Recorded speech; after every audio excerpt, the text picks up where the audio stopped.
So the back stitch is just your basic straight stitch.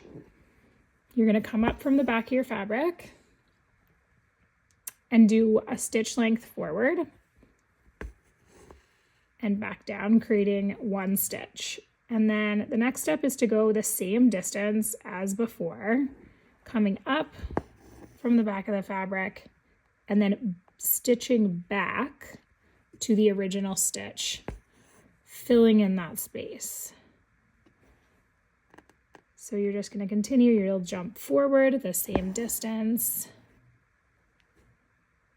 and then jumping back to create a back stitch.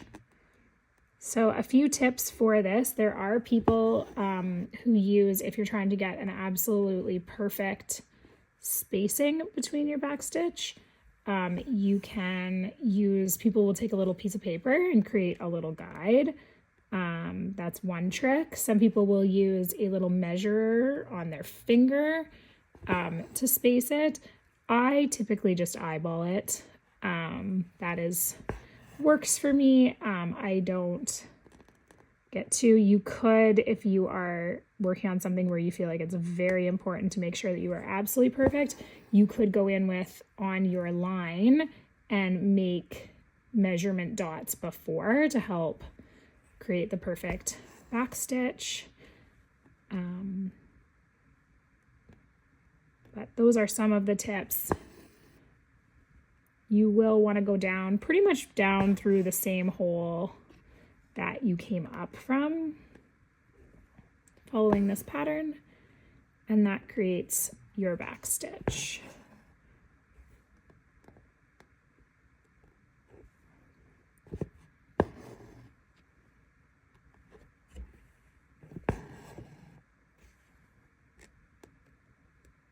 And then ideally you want to try to end off with the same distance that you left for your last like 1 to 2 stitches. Just finishing off with an even, you can see my stitches got a little crooked there. It's tough to be perfect even when you're trying.